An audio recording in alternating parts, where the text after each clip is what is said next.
Working the night shift at Walmart was usually boring. A few stragglers would come in. Mostly people would forgotten to grab essentials or were on their way home from late night shifts. By midnight, it would be just me and a couple of other employees on duty, quietly stocking shelves and tidying up for the next day. I didn't mind the peace and quiet, at least, not until last Thursday. It started off as a typical night. I was restocking the pet food aisle, glancing up now and then to check for customers. Around midnight, I noticed something strange on the security cameras. There was a person standing at the far end of aisle 12, completely still. They were just staring. It struck me as odd because I hadn't heard anyone walk in, and there was something unnatural about the way they stood, their back facing the camera, with their head tilted ever so slightly to the side. I thought they might be lost, so I put down the bags of kibble and made my way toward the aisle. But when I turned the corner, the aisle was empty. My skin prickled as I looked around, trying to convince myself they must have just moved to another part of the store. I shrugged it off and went back to work. An hour later, I was organizing shelves in the electronics section when I heard soft footsteps nearby. I turned around expecting to see a customer, but again, no one was there. The store was completely silent. I shook my head, blaming my imagination, and went back to my task. Just as I was finishing up, I caught sight of the security monitor behind the counter. My heart stopped. There, standing at the end of aisle 12 again, was the same figure still, silent and shrouded in shadows. But this time, I could make out more details. It was a woman, her long hair hanging limply over her shoulders, her skin pale and almost glowing in the fluorescent light. She wore an old faded dress that looked like something from another era. And then I noticed her eyes. Even though her head was turned slightly, her eyes were wide, hollow, and staring directly at the camera. It was as though she could see me watching her. I forced myself to breathe and blinked, hoping it was just a trick of the screen, a glitch or shadow from the lights. But when I looked back, she was still there, and her mouth was moving, like she was whispering something I couldn't hear. I felt a chill creep up my spine, and a sense of dread settled over me. I knew I should check it out, but my feet felt glued to the floor. Finally, I gathered enough courage and headed toward aisle 12, my flashlight in hand. As I walked through the aisles, everything seemed to grow quieter, like the entire store was holding its breath. I reached aisle 12 and shone my light down it. Nothing. No one was there. The aisle was completely empty, save for the stocked shelves and a single can of soup lying on the floor. I picked up the can, feeling the weight of silence pressing around me. A cold draft brushed past, even though there were no open doors or windows nearby. I shivered, trying to brush off the feeling, and decided to return to the front of the store.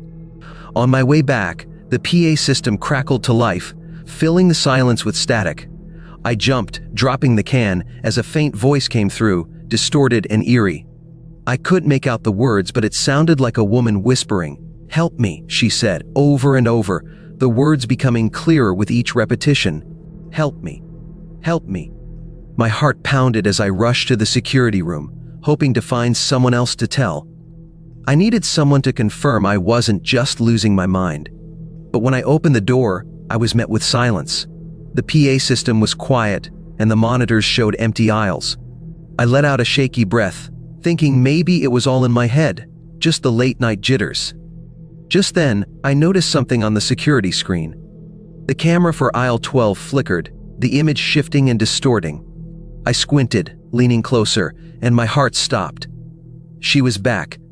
The woman was standing right in front of the camera, filling the screen with her pale face and hollow eyes. This time, her expression was more intense, like she was desperate, pleading with me. Then she lifted a hand and pointed directly at the screen, her finger aimed straight at me. My blood ran cold as I realized it felt like she wasn't just looking at the camera, but was somehow staring directly at me through it.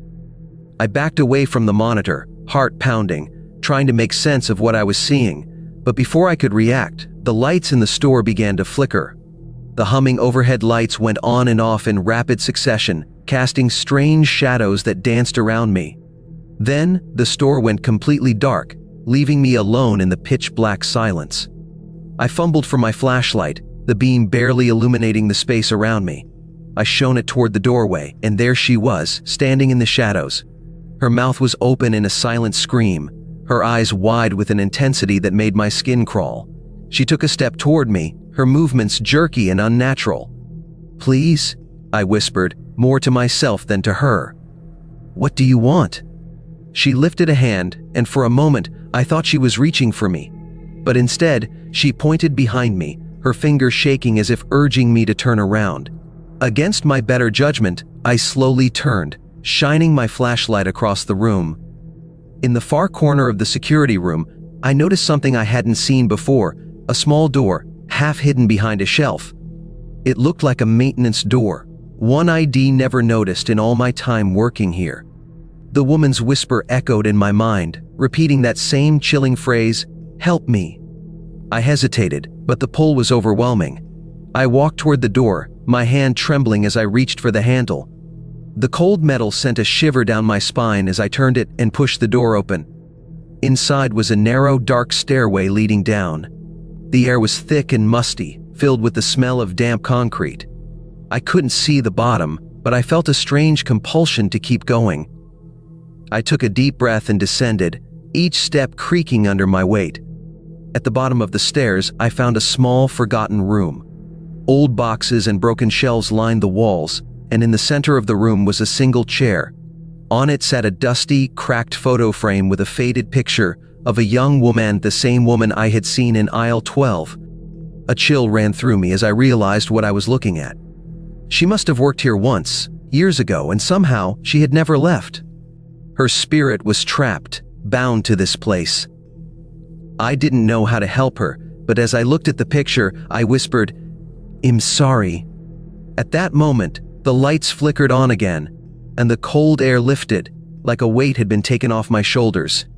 I hurried back up the stairs, closing the door behind me. When I returned to the security room, I looked at the monitors. Aisle 12 was empty, and the store was quiet once more. Since that night, I haven't seen her again. But whenever I walk down aisle 12, I feel a chill in the air, a reminder of the woman who still lingers in the shadows, waiting for someone to remember her. I didn't expect much when I went to Walmart. It was almost midnight, and I just realized I was out of a few things. The store was nearly empty, which made it feel a little creepy. I grabbed a cart and headed down the aisles. As I turned into the frozen foods section, I noticed something strange. There was a cart in the middle of the aisle, filled with random item scans, clothes, and even a teddy bear, but no one was around. I figured someone just left it there and kept going. But as I moved past, I felt a chill. It was like I was being watched. I shook it off and continued shopping, thinking I was just tired. But then, I noticed a woman standing at the end of the aisle. She was staring right at me, her eyes wide and unblinking. She wore an old, faded dress that looked out of place, and her skin was pale, almost gray. I blinked, and suddenly, she was gone. I felt uneasy but told myself it was just my mind playing tricks. I turned to leave the aisle, but then I saw her again, this time closer, in the next aisle over. She was looking right at me, standing still like a statue. My heart started to race, and I quickly pushed my cart to another part of the store, hoping to shake off the eerie feeling. But everywhere I went, she was there, always standing at the end of the aisle, her hollow eyes following me. I could feel my hands shaking as I clutched the cart tighter. There was no one else around, and I couldn't find any employees. The entire store was silent, except for the hum of the lights above. I tried to stay calm, telling myself it was just some weird prank, but when I went to the checkout area, the machines were off, and the lights were dim. It was like the entire store was closed, even though I'd just walked in a half hour ago. "Hello?" I called out, but my voice echoed back, unanswered.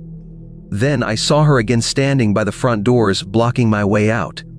Her face was pale and empty, and her mouth slowly opened as if she were about to scream. But there was no sound, only silence. Panicking, I abandoned my cart and ran to another exit. But as I got close, the automatic doors wouldn't open, and she appeared again, closer than before. Her mouth stretched wider, eyes full of something dark and terrifying. I backed away, running to the back of the store, desperate to escape. Every turn I made, she was there, waiting, watching. I felt trapped, the store becoming a maze with no way out. Finally, I found a fire exit and pushed it open, the cold night air hitting my face. I stumbled outside, not daring to look back. As I ran to my car, I could still feel her eyes on me, even though I didn't see her again. I drove home that night, heart pounding, and never went back to that Walmart again. Now, whenever I pass by, I wonder if Shez's still there, wandering the aisles, waiting for someone else to find her in the empty store.